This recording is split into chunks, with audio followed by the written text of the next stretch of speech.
It's just that they can't see us, right? Right, Yeah. but they will in about 10 minutes. Okay, Gary, we're live. Thanks, Rebecca. All right, good evening, everybody. We're having some technical difficulties here in our showroom at the Poughkeepsie Water Treatment Plant because our camera is not working, but somebody's going to arrive shortly to help us get through that. So we should be able to go, you should be able to see us in the very near future if all goes well. So anyways, thank you for joining the Hudson 7 Drinking Water Council today. This is our monthly meeting. Today is Thursday, June 15th. My name is Gary Bassett. I am also the mayor of the village of Rhinebeck and chair for the Hudson 7. This in-person component of our meeting will occur at where we are, the Poughkeepsie Water Treatment Plant, located at 3431 North Road, Poughkeepsie, New York. Public comment is allowed both in person and remotely. We're no longer requiring masks, but recommended when in person. The Hudson 7 meetings are recorded and streamed live on our YouTube channel. A link to the page can be found on our website at www.hudson7.org. Video of all meetings and minutes are available to the public on that website. If a member of the public would like to participate during the public comment section of our virtual meeting, please review our procedures for public or written comment at the website. Hudson 7 council members, if you're remote, please control your own mute button.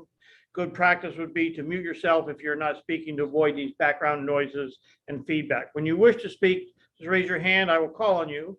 And before you speak, please state your name and municipality for all of our remote listeners. And again, so thank you for joining us this evening. So I'd like to get started with the regular order. We have a quorum here at the Poughkeepsie Water Treatment Plant. I'll go around the room and I'll let everybody say who they are, and then we'll go on screen. Randy Allstat, representing the city of Poughkeepsie. Russ Gilmore, Town of Lloyd. Nick Butler, Town of Esopus. Devin Rigolino, County, Dutchess County. Lynn Ruggiero, Hyde Park. Myself, Gary Bassett, Village of Rhinebeck. Eric Weinstock, the Town of Hyde Park. And Eric is joining us as the public this evening. Okay, so on the screen, I'm going to start in the top left-hand corner. From my view is Rebecca Martin. There's an admin there, Rebecca. That's us. That's us? Okay. And John Lipscomb on the boat. Captain John, welcome. So Great to be here. Thank you. there's more just that you can't see actually because Okay. you're not on camera. So we have Well, Paul let me finish and then we'll go. You see Sure. people that don't. We have Paul Malrose, our technical advisor on the screen. We have Grant Jang, a newly appointed technical advisor with us. We have Elizabeth Spinzia, Town of Rhinebeck. And we have Scott Kelly. And Scott, could you introduce yourself? Yes, I'm Scott Keller. I'm the executive director of the Hudson River Valley Greenway, but I'm here tonight in my role as the kayaking representative to the Hudson River Harbor Safety Committee. Welcome, Scott. And then Thank you. You'll hear more from later, but we have Commander Dan McQuay. Dan? Good evening. Thanks for having me tonight. Look forward to talking to you a little bit later. Very good. And also on the screen is Mike Mulligan. Mike, please introduce yourself. Mike? Mike Mulligan is on the water board, Town of Esopus Water Board. Okay. I think Mike is having some trouble. He's from the town of Esopus. All right. And now my screen is blocked. So Elizabeth, Rebecca, can you see anybody else? Yes, Elizabeth Supervisor Elizabeth Spinzia from the No, town- we called her. Mike Forging from the Department of Health. And that's everyone here, Gary.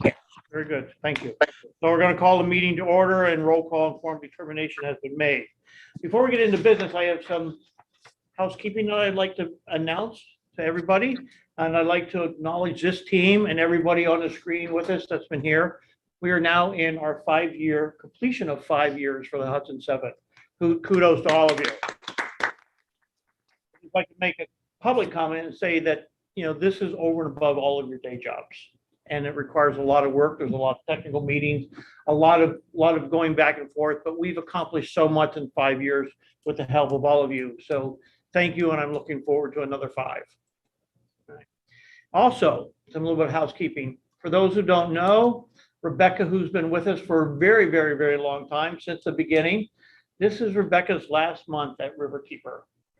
She is stepping down as the Riverkeeper coordinator and going into private consulting. And she has, I'm going to say, secretly promised to help us out until we get through the next steps of where we're going to go. So Rebecca, congratulations and good luck on where we go from here. Thanks, Gary. Bravo, Rebecca. Thank you. Thank you, Elizabeth. All right. Next next is the approval of minutes from the 5/18 meeting. I'd like to make a motion to approve those minutes. Second. Lynn, thank you for seconding. Comments, discussion? Yeah, I have one comment and maybe I missed a page. On the third page, on the bottom, it says Town of Esopus, and I thought we had some discussion there. Did we not include that, or is it on another page, or? Yeah, so no, you're not missing a page, Paul. What we've done, and this was Lynn's suggestion last time, we're trying to follow a more standard procedure for our minutes. Minutes really don't need to include the discussion going back and forth. That is all recorded in here, and you can view that in another format. But our minutes will be on motions and approval of motions and the subject matter. Okay, thank you. One other thing to add is that the top now of the minutes where it says hybrid, there's a link directly to the Where's it video, so folks can watch the full meeting for more context. All right, we have a motion and a second. I'd like to, all in favor, say aye. Aye. Anybody opposed? Since I can't see everybody, we're gonna have to go that way. Thank you. We're gonna go through this agenda pretty quickly because I think I want to spend a lot of time with Commander Dan McQuaid. So we're gonna go through the communications and then go right into our presentation so we can allow enough time. I don't want those presentations, which I think are important, especially when it deals with Hudson River, being cut off or us being rushed because we have to leave or whatever. So if you saw the first agenda that went out, it's been revised so that we can spend more time listening to what they have to say.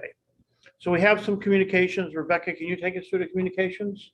Just to Mayor Mark Nelson forwarded a communication request from public member John Rath requesting that the city of Poughkeepsie and Hudson 7 take a position on the radioactive wastewater issue at Indian Point.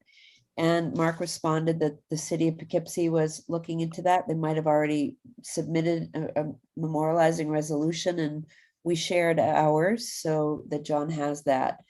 The other communication was a notice from Mike Forging, who's here tonight, regarding an upcoming webinar that occurred last night on land acquisition, funding for source water protection. That was submitted to the Hudson 7's DWSP2 subcommittee, and I forwarded it along to Emily Svensson as well, who's the Hudson 7's technical advisor of land use. And that's all for tonight. Thank you, Rebecca. Next is public comment. We have Eric here. Eric, is there anything you would like to say tonight? Or No, I work with Lynn and just here to listen today to get the flavor of what's going on, but I think I'll be coming to future meetings as well. very good. Thank you. It's open to all. So thank you and welcome. Rebecca, who's on the 2158 number? Is there any other public? No, that is Dan. Dan Shapley from Riverkeeper has just joined us. Hi, Dan.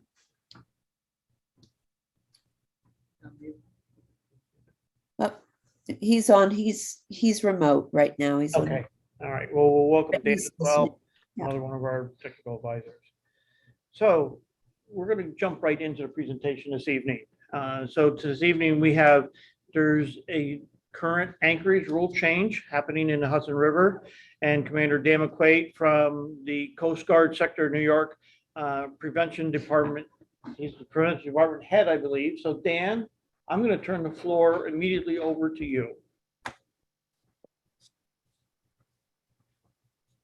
All right, thank you very much. I'm trying to get my video started here, Yeah, but that would be great. Thank you. But my video doesn't want to start for me. What's going on? One more thing quick. Must be in the water. All right, well, I apologize. That's not, oh, there we you go. are. Great. Yeah, so you just mentioned the anchorages. There's not an anchorage regulation change coming, at least not immediately, but I'll get into that later. I'm Commander Dan McQuaid. I'm the Chief of Prevention here at Sector New York. So in my portfolio, I oversee all our vessel inspectors, facility inspectors, investigating officers, and then our waterways management shop, which includes our folks that deal with marine permits, the anchoraging, oversee our AIDS navigation team, icebreakers that work up the Hudson River. So that's where a lot of the work and the waterways management comes from. Commander John Singletary was previously in the position of the branch chief or division chief of waterways management. Many of you probably heard that name, but he departed last Friday, the transfer. So we're in his replacement to get here.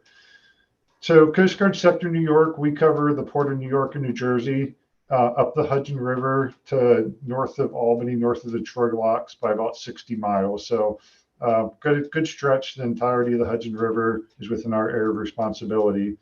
And the person that's ultimately responsible for that is, her title is Captain of the Port. Right now, it's Captain Zita Merchant. So Captain of the Port, as I said, is responsible for all things Coast Guard operations, management of the waterways within the Captain of the Port zone.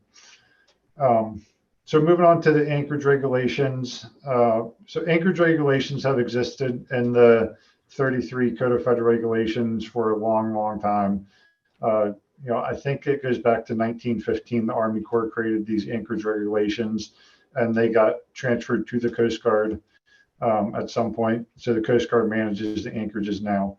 Over time, some anchorages have been added to regulations. Some got removed through the rulemaking process with the Federal Register, where notice of proposed rulemaking goes out. We got public comment, review those public comments, and then we put out a amended regulation or new regulation or remove an existing regulation.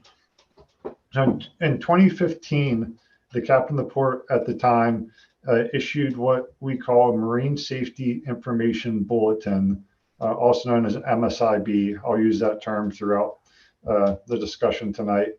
And the purpose of that MSIB was to clarify what was written in the anchorage regulations that are found in 33 Code of Federal Regulations. That MSIB said the only place vessels could anchor in the Hudson River was in designated anchorage areas. So this determination was based on what the Coast Guard has since realized was a bad interpretation of the definition of the Port of New York and New Jersey. The anchorage regulations for the Port of New York and New Jersey say that you can only anchor in designated areas. In 2015, the Coast Guard used the term Port of New York and New Jersey synonymous with the Captain of the Port zone, which I previously mentioned goes up to 60 miles north of Troy. So that MSIB was based on a bad interpretation on our part back in 2015.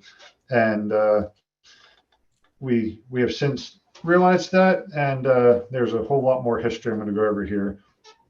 So after we did that MSIB, the Captain of the Port at the time, the Coast Guard also released an advance notice of proposed rulemaking. So this is a way the Coast Guard can get information from the public. We have since stopped using the term advanced notice of proposed rulemaking, and we now use the term request for information when we're looking for information from the public. So we may move on to a rulemaking phase at some point in the future, or we may take the information we receive from this request of information that's published in the Federal Register and decide on a different course of action. So the purpose of this request for information was to try to obtain more information on if we should consider putting additional anchorages on the Hudson River. There were some very strong reactions to the MSIB and the request for information. which gained some congressional interest. And in January of 2021, the National Defense Authorization Act directed the Coast Guard, in consultation with HERSNOC, to study the nature of vessel traffic on the Hudson River, the risks and benefits of historic practices for commercial vessels anchoring on the Hudson River, and the risks and benefits of establishing anchorage grounds on the Hudson River. So I mentioned this was in consultation with HERSNOC. Somebody previously mentioned HERSNOC means the Hudson River Safety, Navigation, and Operations Committee. There's various entities represented on the HERSNOC, from recreational users. John Lipscomb sits on there. The commercial users, Ian Corcoran, the pilot up the river, is the chair of that committee. But it is, the Coast Guard views it as representatives of all users of the Hudson River, and then with equities of the Hudson River, not just the commercial vessel guys. It just happens to be a river pilot is currently the president of that committee. When Congress directed us to conduct this study, they also prohibited us from establishing additional anchorages on the Hudson River. So that prohibition remains in place, that we cannot establish any new anchorages on the Hudson River at this time until they change that in law, if they do change that in law in the future. So when we got this direction to do this study and write this report, the Coast Guard, that was Sector New York, my office, and our first Coast Guard district, which is in Boston, that's who we work for. Now, we worked with HERSNOC to conduct the study. When we created the report at the conclusion of this study, we submitted to Coast Guard headquarters, and the Commandant of the Coast Guard signed the report earlier this year and submitted it to Congress as required by the National Defense Authorization Act. The report outlined a number of things. It recognized a few things. It recognized the Hudson River is an essential and beautiful natural resource, or national resource. It is a vital source of drinking water, recreation, tourism, and economic prosperity. It is a vital corridor for maritime traffic. And the Coast Guard's role in the river includes protecting the environment and promoting navigational safety. These are complementary objectives, as safer navigation inherently improves environmental protection. Conclusions of the report, we stated we'll do a number of different things. We will continue to support HERSNOC as a forum for all waterways users to evaluate risks and promote safety of navigation, property, the environment, and all persons using the Hudson River. The Coast Guard will withdraw the advance notice proposed rulemaking to terminate the previous thought that we might be creating more anchorages on the Hudson River. We will publish a new marine safety information bulletin, as the 2015 MSIB is misleading. So going back to that a little bit, where I said the anchoring is prohibited within the Port of New York and New Jersey, unless you're in a designated anchorage area. The definition of Port of New York and New Jersey goes back to the interstate compact that was signed between New York and New Jersey, that basically says roughly 25 miles from the Statue of Liberty is the boundaries of the Port of New York and New Jersey. So the Tappan Zee Bridge, Mariocoma Bridge, is just outside of that range ring. So there's no prohibitions from anchoring on the Hudson River once you get essentially north of the Mariocoma Bridge. So the MSIB update that we're going to be doing is going to clarify that for all waterways users. The withdrawal of the advance notice rulemaking and updated MSIB should be coming in the near future. I know we've been saying in the near future for a couple months now. I apologize for that. There is processes that we need to go through to get these out the door, but we're working as fast as we can to hit all the wickets we need to hit to have legally sufficient documents go out the door so we can get it right when they are released. Additionally, the report said the Coast Guard will explore expanding our vessel traffic service from New York Harbor north to the Troy locks. So the vessel traffic service, it's not exactly the same as air traffic control is for airplanes, but it's, same concept. We have a vessel traffic service here in New York Harbor. They're in the building that I'm sitting in right now in Staten Island, and they monitor vessel traffic essentially within the port here, up the Holland Tunnel ventilators, through the KVK, down the Arthur Kill, up the East River, and they provide traffic reports. They provide recommendations to vessels that are navigating. They coordinate with tugs if there's a large vessel is dragging anchor or breaks away from their mooring. They're a 24/7 watch that is maintaining maritime domain awareness within the port here and helping ensure the safe operations of everything.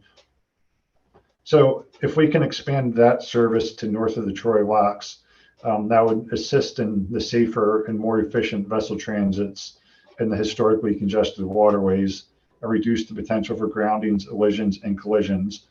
And with offshore wind construction coming, we're looking at additional congestion in the Hudson River, New York Harbor and Hudson River up to Queemans and points north where they're looking at building other turbines and those sorts of things. I'll be transiting down the Hudson River. So increased traffic, we think, warrants the need for expansion of vessel traffic service. But as with everything, it has to go through the rulemaking process to formally be established. We have been doing a voluntary VTS. VTS has been voluntarily monitoring traffic, and people have been checking in voluntarily north of Holland Tunnel ventilators forwarded Troy for about a year and a half now, and it's been going very well. We got very good feedback from vessel operators that are working up there. So that's a rulemaking process we'll have to go through. It's currently with the economists at Coast Guard headquarters to do the cost benefit analysis and all that stuff. So it's a bit of a process. Once they do that, Coast Guard leadership will determine if that's a regulation that we want to move forward with. But we are working through that right now. Another recommendation from the report is the Coast Guard will clean up some of our existing regulations to ensure they are clear. And if authorized by Congress, we will consider establishing a limited number of regulated anchorage grounds up the Hudson River as recommended by HERSNOC and requested by various waterways stakeholders, if and when we get those requests. And finally, the topic that I think y'all are probably the most interested in this evening is the Coast Guard will consider rulemaking to establish a limited number of specified regulated navigation areas to possibly prohibit anchoring in these limited areas on the Hudson River. Any rulemaking that we do is required to go through the National Environmental Policy Act, or NEPA, to assess the environmental impacts of the proposed actions. If engaging in such an action, the Coast Guard will do so through the public notice and comment rulemaking to maximize stakeholder engagement on any associated regulations. As I mentioned earlier, we are already working with HERSNOC.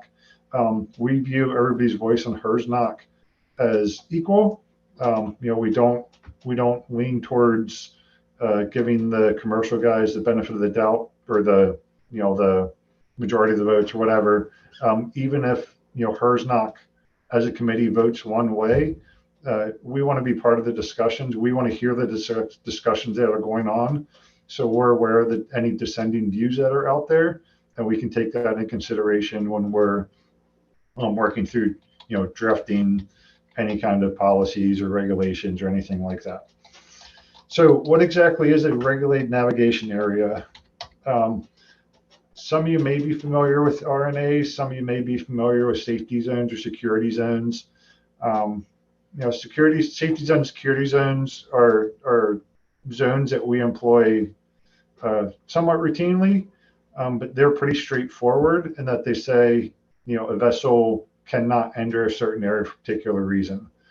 An example is if there's a swimming event or a fireworks display, we'll have a safety zone or may have a safety zone to keep vessels from entering the certain area when the event is occurring.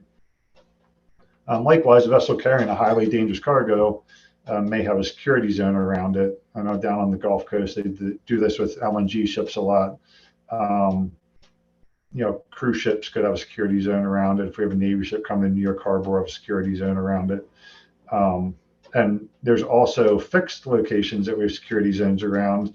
Ones that come to mind off the top of my head are tunnel ventilators for the tunnels down here in the harbor. So security zones exist. They're in the regulations, just as safety zones are. So regulated navigation areas, they provide more flexibility in what we can do with the regulation. As defined in 33 CFR Part 165, a regulated navigation area is a water area within a defined boundary for which regulations for vessels navigating within the area have been established under this part. So that sounds like a bunch of legal mumbo jumbo. One example of some of the flexibilities we have with regulated navigation areas that we don't have with a safety zone or security zone is, an example is when we have ice on the Hudson River that's at least 8 inches thick. A vessel, if it doesn't have a certain horsepower, they have to have a tug escort. So they're still allowed to operate on the Hudson River if there's 8 inches of ice, but they have to have these other conditions to be able to do these operations, such as a tug escort or a Coast Guard icebreaker escorting them. So that's kind of what I have. Safety zone, security zone, RNA, possibly are tools that we can employ around water intakes in the future. But I want to open it up to any questions that anyone has or any discussion that y'all would like to have this evening. Gary, how's the camera coming for the It's, admin room? yeah, we're DOA.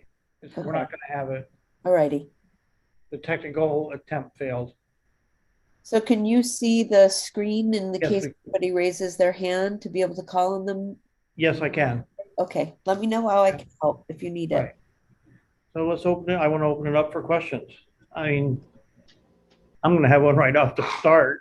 The zone, you said you're going to, we have all these conditions which we can put around our water intake, which is our biggest concern, but how do we delineate where, a couple of things. Number one, some of us don't like to advertise where our intakes are, right? So that presents a problem because we don't want to mark that thing, but we also want to have a zone large enough around that because of the tidal flow of the river. So I guess I'm not sure to what detail or what we can do or how we can work to protect our intakes here on the Hudson River. Yeah, we wouldn't be publishing an exact point, exact latitude and longitude of where the water intake's at. We'd be looking at, doing a risk assessment and evaluating what the appropriate, range is. We might say, you cannot anchor between, these points. It might be a, 500-yard range, 1,000-yard range, a mile range. I really don't know what that would look like distance-wise. Do people can find a general idea of where your water intakes are at, I assume, or is it like totally secret?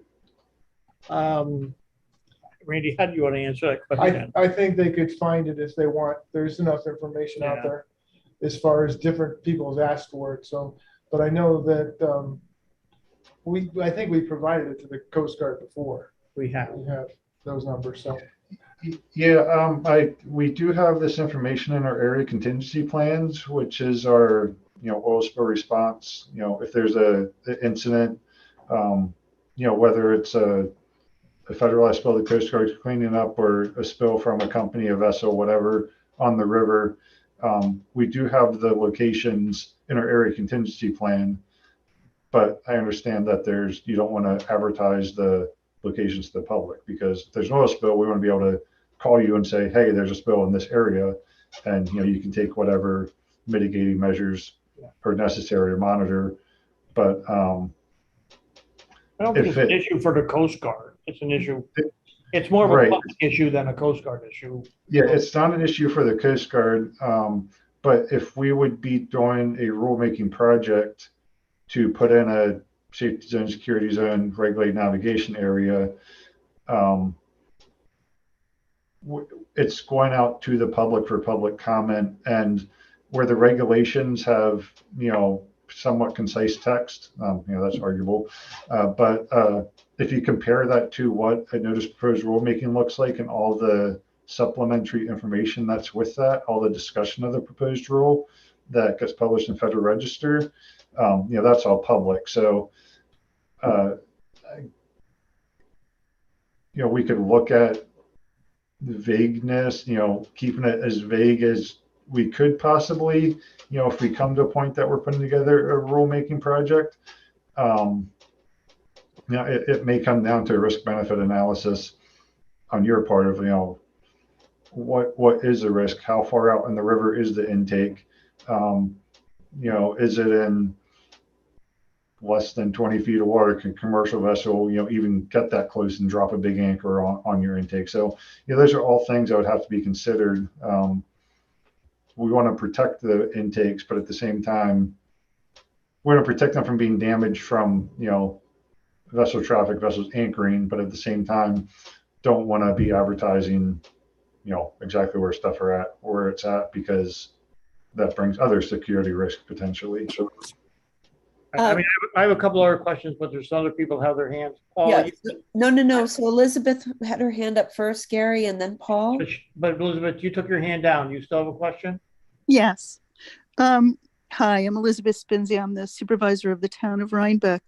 We have an LWRP. Does this give us any protection from commercial moorings? I'm sorry, you have a Local waterfront revitalization plan and a LWRA part, which affords us a lot of protections. Would this have any weight for moorings in our area? We own to the middle of the river, I believe. Right. Yeah, there's nothing in Coast Guard regulations right now that would prohibit anchoring in that area. I'm not familiar with that program. I don't know if that's, that designation is, if that's from a state entity, federal agency. I'm not familiar with It's that. from the New York State Department of State. Okay. Yeah, and then, states can also put in some restrictions. There's some federal preemption type stuff that comes into play, but I know, like a no wake zone for vessel traffic is typically a state thing, not a Coast Guard thing. So there is some things that states can do as well. But again, that federal preemption thing can get kind of tricky. Is this a federal preemption? And if so, why? Isn't it interstate commerce? And wouldn't it be a state issue? I mean, I'll certainly speak to our town attorney about this, but we've won several lawsuits and had the Department of State pay for them because of this designation. It's pretty weighty. Right. Yeah. I was just throwing federal preemption out there as a thing that, may have to be considered by the state if they try to put in any kind of restrictions. I'm not a lawyer by any means. Yeah, it's just something that, needs to be considered if the state's looking at doing anything. Like this. Yes, sorry, Dan Shapley. Is Dan, can he hear and talk, Rebecca? Yes, he can. But Rebecca, Elizabeth, let me take care of the hands up that are up. I'd like to get through all of the questions as well. Okay, I'm fine. I'll talk to our attorney about this. Thank you. Yes, you're welcome. Paul, your hand is up. Amanda, do you have a map of the Hudson River and all the restricted areas? Is one question. And I was just wondering if somebody sees a ship in an area that we don't think they should be anchoring in, who do we call? And finally, is the Saugerties station going to be abandoned or discontinued? So the first question you had was about restricted areas. Are you talking about where the existing safety and security zones and RNAs are located at? Yes. I don't know that there's any map that shows them all.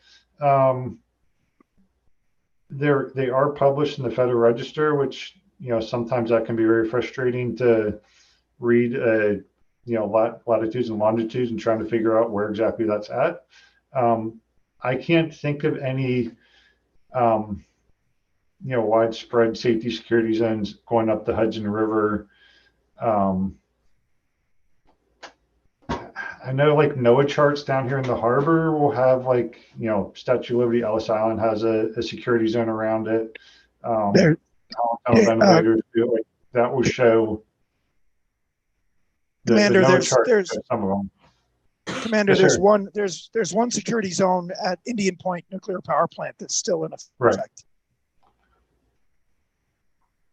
Yeah, and then Coast Guard regulated facilities are regulated under the Maritime Transportation Security Act have security zones. It's like 25 or 50 yards off the pier, which I think between the harbor here and Albany, I don't know if there's anything, maybe Greenman's, but yeah, it'd be a commercial facility the Coast Guard regulates would have a small security zone around it. John, you have your hand up. I think there was two other questions there. So it's restricted areas. You asked about Saugerties. I haven't heard of anything about the Saugerties moving out, the Coast Guard or Wire or Aids Navigation Team Saugerties. I haven't heard any discussion on that. I know they're in a flood zone, so that's a challenge that it's technically a flood zone, but they flood somewhat regularly. So that's a challenge that we're trying to work through, but I have not heard of them moving. And then your second question was, if we see a ship or too close to our intakes, who can we call or who? So right now there's nothing prohibiting vessels from anchoring anywhere north of the Tappan Zee or Mariocoma Bridge other than the navigation rules and good seamanship. So if they're on a narrow bend that another vessel might hit them or whatever, that's prohibited. You can contact the 2nd New York Command Center 24/7, which I can get that number for you, and they'll notify the appropriate parties. But Vessel Traffic Service would probably look into it and see where they're at. But if they're not violating the rules of the road, navigation rules, there's nothing the Coast Guard, I say nothing, the Coast Guard doesn't have any legal recourse at this time to make them move unless there's an articulable safety concern. Then we can issue what we call a captain the port order, which is, issued to a specific vessel for a specific reason.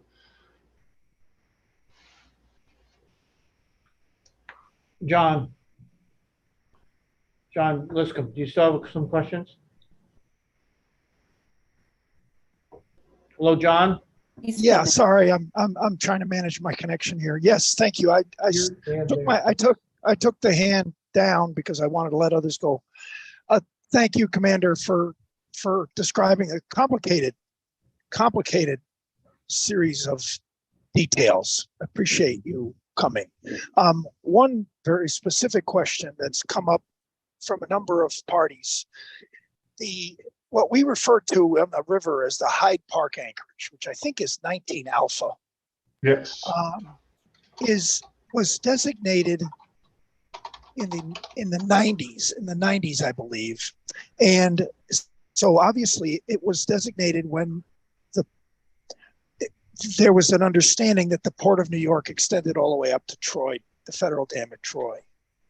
And so the question I'm getting from a number of people is whether there's going to be a revisiting of the 19 Alpha anchorage in light of the fact that it's no longer Port of New York, it's inland waterway. Will that go back to a rulemaking process? So one of our recommendations one of our recommendations in the report to Congress was to clean up some existing regulations. And that is one of the things that we're looking at addressing on that, because right now 19 alpha does fall under the heading in the Federal Register of being within the Port of New York and New Jersey. And, we have since discovered that is not true. So, part of cleaning up the regulations is getting 19 alpha out of that section and into a standalone section. So there's a potential that could be, modified or amended during that process, or, I don't know if our attorneys will say that's an administrative change and doesn't need public comment. I don't know how they go on that, but is there specific concerns that it should go away, or? Well, I can't speak for others, but the concerns I've heard are that since the 1990s, we've learned a lot about that reach of the river, and so there are habitat concerns that weren't really widely known at the time, or perhaps not even known. So I think there are, excuse my radio. I think there are some that would like to see another, sort of significant review of the 19 alpha anchorage. Not necessarily go away. I can't speak for others, but there might be some input requesting seasonal use changes, given what we now know about that reach. And the other, of course, for this group here assembled here today, the south end of the Hyde Park anchorage is right at the Hyde Park, right close to the Hyde Park water intake. So it will be an issue. It will be a concern for this group, but there are also these potential habitat concerns. So that I understand you're still in. It sounds like the Coast Guard is still reviewing whether there's going to be a full-blown review of that anchorage, or whether it will be an administrative action. Right, and even if we do a full-blown review and make changes, it's still a regulation process. It's not fast. Right. So there's we always try to encourage non-regulatory solutions to any problem set that comes up, because most people like or want less regulation, not more regulation. So coordinating or with the pilots, the towing vessel guys, expressing concerns. There is a possibility for non-regulatory options to help mitigate some of these concerns. I don't know if all the concerns will be mitigated, but any little bit helps in mitigating the concerns. So the non-regulatory options are definitely worth looking into as well. And we're happy to hear what's going on through the HERSNOC with anything that is coming up like that. Thank you. Any other questions? Commander, thank you. This is Gary again. My last comment is, shortly after the last anchorage in 2015, and when this organization was formed, we had a very active and productive conversation with the Coast Guard on prevention for oil spills, prevention and response for oil spills in the northern part of the river here. And it was a very successful venture that we worked collaboratively with to now establish drills here for prevention of and response time for oil spills. So our concern, my concern, and I hope I share the concern of the committee here as well, is parking in anywhere in our zones that where we're drawing water from the river is a major concern for all of us, because you're going to impact 100,000 people who get their drinking water. So I don't know the process that we would have to take if we have to go through HERSNOC to be able to even participate, or we can form what I'm going to suggest is an anchorage subcommittee and work with whoever you appoint or recommend to have these discussions to make sure that the drinking water, since the drinking water is established as a vital source in the Hudson River, that our zones are protected. Yeah, we're happy to take, any feedback anybody wants to give.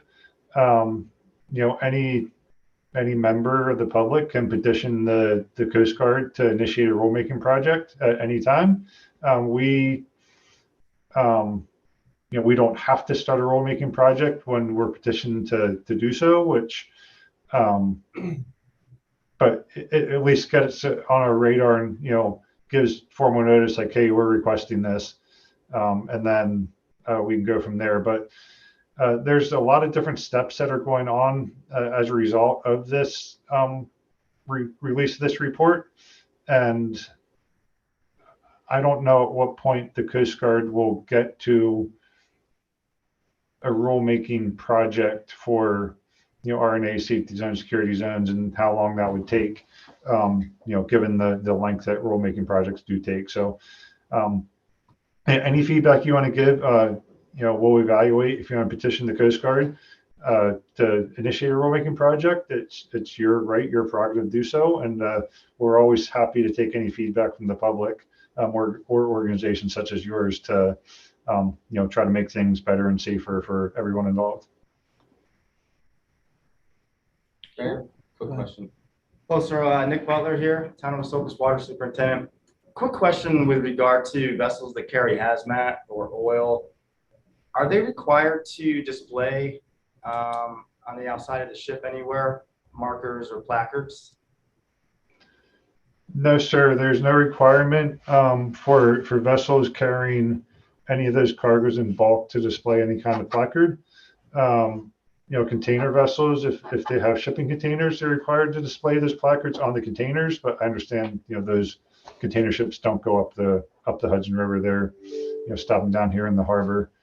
But yeah, there's no requirement to display placards. There was some discussion, early 2000s of potentially requiring something like that. And for security concerns, that got shut down pretty quick. Carriers are saying, I was on the Gulf Coast when these discussions were happening, and there's barges of chlorine going through the intercoastal waterway. And, you don't want to say, hey, I have a barge full of chlorine here for obvious reasons.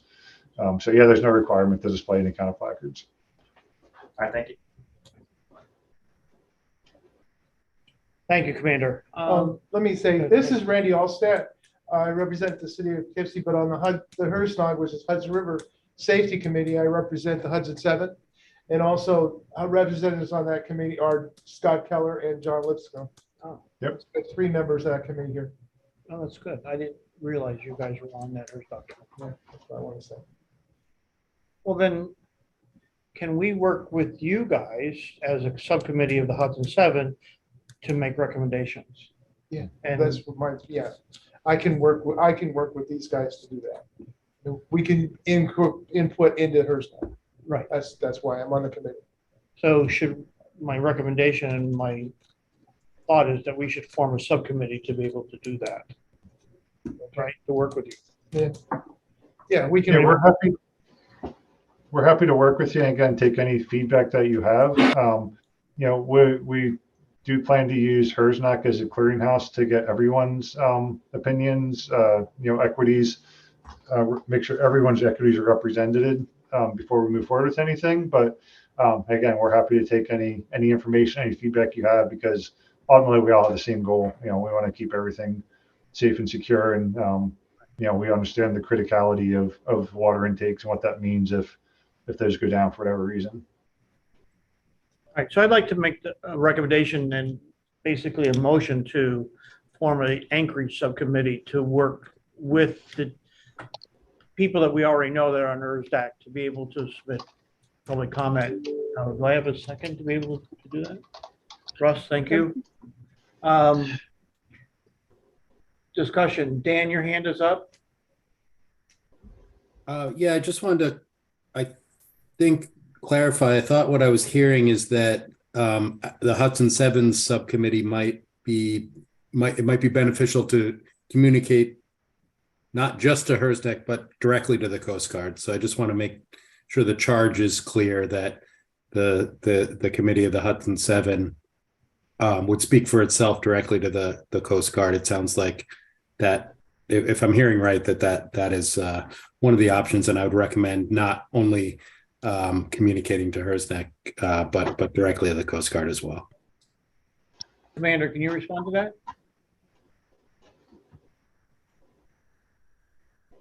I'm sorry, I missed that last. Yeah, so the question is, not only can you're using HERSNEC as your public input and organizational input, but can Hudson 7 have a direct line to the Coast Guard as well? Yes, we'll take input from anyone that gives the Coast Guard input. All right, is that through you, or who is that through? It would be our new waterways management chief. She reports July 10th, but yeah, until then, I would be the contact. Okay, that would be great. Thank you. Could we get that contact information from you, Dan? If I reach Yes. out, so we have that. Thank you. John, your hand is up. Yes. So backing up what Dan Shapley asked, while it's going to be very important for Hudson 7 to communicate to the HERSNOC committee, I have to say that the HERSNOC committee, and I understand that the Coast Guard hears from all members without regard to majorities. But when we were doing the HERSNOC study to deliver to the Coast Guard, for the Coast Guard's study to Congress, the 6 members of 10 from industry overruled the other constituents on the committee, the constituent for the environment, the representative for recreational boating, Scott Croft, human powered boating, Scott Keller, and the community rep and Hudson 7 rep, Randy Allstat. And so the statements that were submitted by all other constituents other than industry were not submitted to the Coast Guard. So it's going to be very important if the Hudson 7 wants to have a clear message and relationship, a clear message and input to the Coast Guard, that in addition to communicating with HERSNOC, the priority needs to be to communicate directly with the Coast Guard on this issue. For example, if the Hudson 7 asked Randy and myself and Scott Keller and Scott Croft to get HERSNOC to submit an opinion to the Coast Guard regarding an RNA in the vicinity of water intakes, there is likely to be an industry majority that will overrule a statement to that effect. So it's unfortunate, but in this case, the restrictions, the RNAs that might be requested by the Hudson 7 are going to be in direct conflict with the wishes of industry. And the arbiter should not be the HERSNOC, the arbiter should be the Coast Guard. So I can't stress strongly enough that Hudson 7 speak directly with the Coast Guard in addition to any other party. Thanks. Thank you, John. All right, so those who are interested, please reach out to Rebecca and I, and we'll get started, lay our opinions and a path, and work with the commander for now to establish that priority of communication. Okay. Gary, may I suggest that if there's anybody interested to raise their hands tonight, and I can send out a doodle poll in the morning to set up a meeting with whoever is interested. We have quite a few members here. And then we can put it out to others if you're amenable to that. I am. So Randy Allstat can include. Talking about the subcommittee. Yes. Did we finish the vote on it? Well, no, we did. Right. Good point. So we established that we had communication and discussion on it. All in favor of forming the subcommittee, please say aye. Those on the screen, raise your hand. Aye. All right. So I think we're in favor of doing that. All right.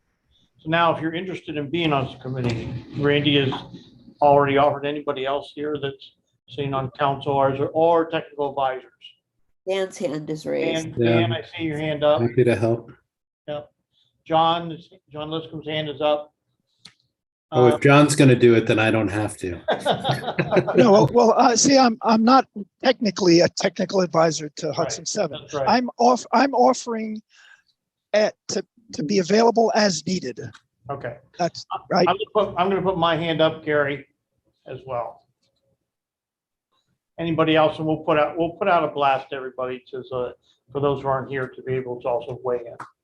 Yeah, not to put anyone on the spot, but I know Asopus has been particularly concerned about some of the vessels that have been seen in the vicinity of their plant and intake. So it might be good to have someone from Asopus on the committee. Yeah, I'm in. Oh, Nick said he's on. So we got Nick. Sorry, All not right. to put Lynn on the spot, but Lynn, give it some thought too, so we can round things out a little bit. But sounds good. I'll follow up in the morning. All right. Thanks, Gary. All right, so thank you, Commander. We're going to move on. It's almost 6 o'clock and we got a few business things to take care of. So thank you very much. Looking forward to working with you. And Scott thank- Keller as well. Thank you, Scott. And yes. Thank you. Thank you very much. Commissioner. Absolutely. Thank you for inviting me to the meeting. All right. Thanks, All right, so Captain. we're going to move on to our Hudson 7 priorities. Devin, can you give us an update, please, on where we are standing with moving forward on a coordinator position? Yeah, so we had some good progress this week. At the last committee or the last council meeting, I reported that we were having some difficulty getting some correspondence from Mackey, Hudson, Whalen. We were waiting on insurance certificates and some other things. This past week, we received everything we needed. I've gotten all green lights ahead. Mackey, Hudson, Whalen has signed. Gary, as chair, has signed. Our commissioner of the planning department has signed, and I just heard that our county attorney's office has signed. So I'm very hopeful that tomorrow at some point we'll have the county executive sign, at which point the contract will be executed. Right. So I will have copies of that executed agreement ready to share with all parties next week, hopefully. And so now that it's not executed yet, but now that it will be executed, we can, as a council, review the invoices that have been submitted, vote on approving those or not, and then the county will work on processing those payments as soon as possible sometime next week.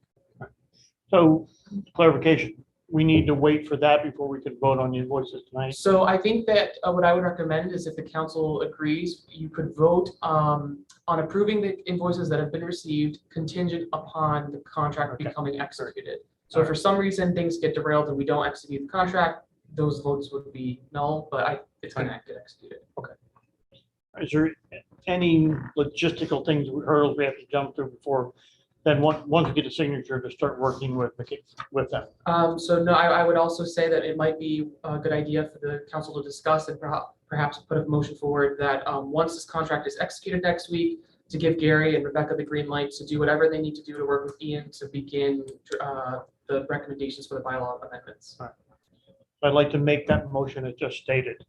Given that we get the approval and signed by the county executive, that you're authorizing myself and Rebecca to work forward on formulating our 501c3 and discussion. And first we have to amend the bylaws to do that. So it's amending the bylaws and then moving forward on definitions for 501c3.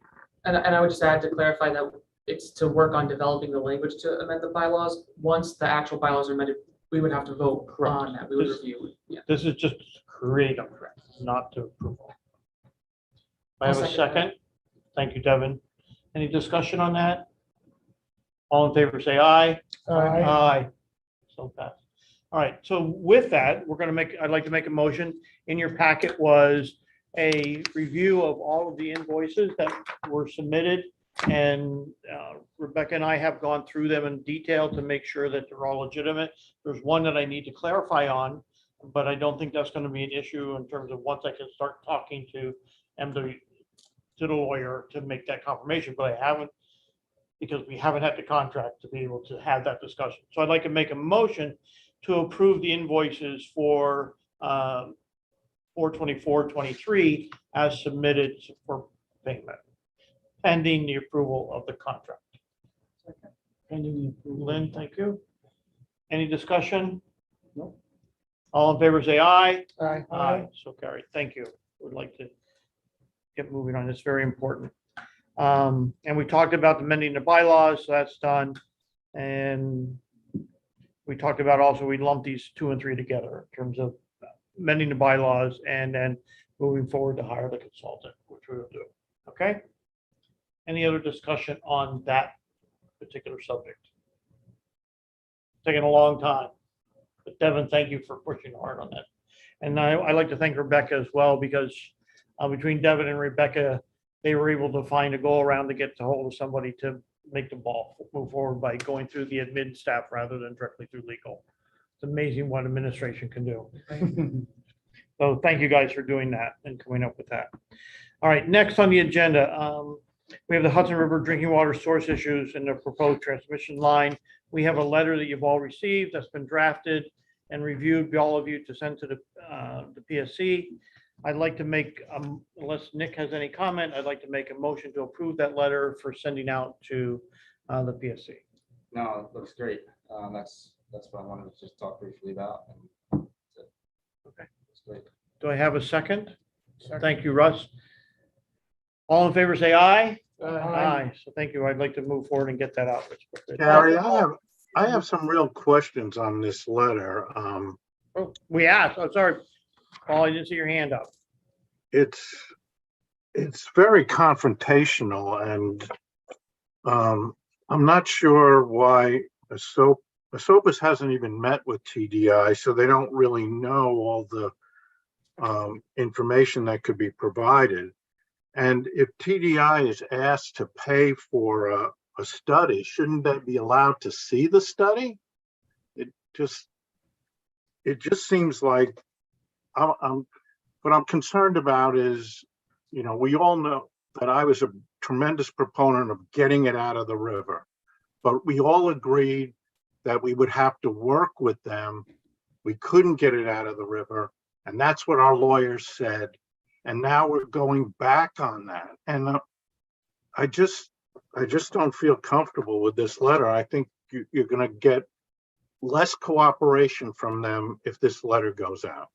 So this was, Paul, this was discussed in depth at our last meeting in terms of how our response would be in terms of responding to the proposed change to the condition 162, which TDI has already sent legal notice that they are going to retract that condition 162. And we felt it was very strong that as an organization, we should stand strong on Esopus being paid back for the engineering study that they conducted. Well, shouldn't TDI be allowed to see that report if they're paying for it? That's going to be up to the town of Esopus, in terms of what they want to share, since they have paid for it. But if this letter goes out and TDI comes back with that response, I believe we can address that at the time. But we took a vote, and all in favor of moving forward with having that being done.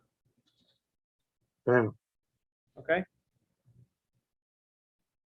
So we will get this letter out to them. So thank you. Last, we talked about the final draft letter to PSC on the CHIP A motion to approve that final draft letter was done. So thank you. Is there any other business that anybody would like to bring up before we close for the evening? Gary, we should just say on the record that we did have some other items in the agenda, but that they've been amended. You said this at the top, and just in case folks who join later didn't hear, you want to just reiterate why I will, and I'm going to reiterate the fact that I wanted to focus on the presentation we had, because I thought that was very important for us all to hear this evening about what the Anchorage recommendations are going to be, and try to get to an agreement on formulating a plan, because this is important to all of us. Where our job is to protect the drinking water, our job is to make sure that the Hudson River is protected, is part of that. So I wanted to make sure we dedicated time. So with that, I took a lot of some of the items off. The New York State Drinking Water Source Protection Program and the Lower Esopus Creek, I took off the agenda. Indian Point, we talked about, and we said that was done. This interesting update, I understand the Assembly passed it, but the Senate passed it, but the Assembly did not pass that. Is that correct? Yeah. The So- Assembly has a special session next week, though, to take it back up again. So all these items will be put back up on the agenda next time. I just want to take valuable use of your time. Thank you for commitment and thank you for your 5 years of service to the organization. With that, I'd like to make a motion to adjourn. Second.